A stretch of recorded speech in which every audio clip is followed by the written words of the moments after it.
প্রতিটি মোবাইল সিমের উপর আরোপিত ৩০০ টাকা হারে কর সম্পূর্ণরূপে প্রত্যাহারের প্রস্তাব করছে। সিমের উপর সুনির্দিষ্ট কর প্রত্যাহার। আইসিটিকে ট্রাস্ট সেক্টর হিসেবে গড়ে তুলতে সরকার এই খাতে ট্যাক্স, ভ্যাট, লাইসেন্সিং নীতিমালা সংস্কারের ব্যাপক উদ্যোগ গ্রহণ করেছে। বর্তমানে টেলিকম সেক্টরে করের হার প্রায় 50% এবং তথ্য প্রযুক্তি ক্ষেত্রে তা প্রায় 25%। বিশ্বের অন্যান্য দেশের তুলনায় এ হার অনেক বেশি।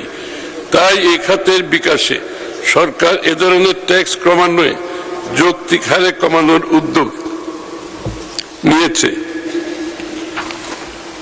এর অংশ হিসাবে দেশের সাধারণ মানুষের নিকট মোবাইল সেবা আরো সহজলভ্য করার লক্ষ্যে প্রতিটি মোবাইল সিমের উপর আরোপিত ৩০০ টাকা হারে কর সম্পূর্ণরূপে প্রত্যাহারের প্রস্তাব করছে।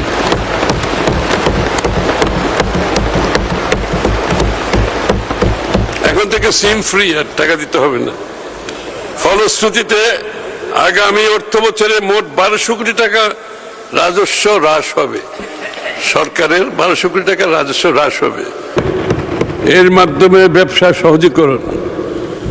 মাননীয় স্পিকার, আমাদের নির্বাচনী অঙ্গীকারে ব্যবসায়ী সহায়ক পরিবেশ উন্নয়নে বিনিয়ন্ত্রণকে বিশেষ গুরুত্ব দেওয়া হয়েছে, ডিরেগুলেশন। এর মূল লক্ষ্য হল বিনিয়োগকারীদের জন্য সরকারি সেবাকে সহজ, দ্রুত, স্বচ্ছ, বিশ্বাসযোগ্য করা। আমরা বিনিয়োগের লক্ষ্য বাস্তবায়নের জন্য বিভিন্ন খাতভিত্তিক পরিকল্পনা ও কর্মসূচি গ্রহণ করেছি।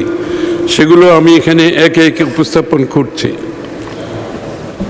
বেসরকারি ও বিদেশি বিনিয়োগ বৃদ্ধি এবং ব্যবসা শুরু সহজীকরণ উদ্যোগ। মাননীয় স্পিকার, বেসরকারি ও বিদেশি বিনিয়োগ বৃদ্ধি এবং ব্যবসা শুরু সহজ করতে আমরা কতিপয় পদক্ষেপ গ্রহণ করেছি। যেমন ব্যবসা শুরু ও পরিচালনার সময় ব্যয় ও অনিশ্চয়তা কমাতে অনুমোদন ও লাইসেন্সিং প্রক্রিয়ার ক্ষেত্রে অনলাইন ভিত্তিক সিঙ্গেল উইন্ডো ব্যবহার বাধ্যতামূলক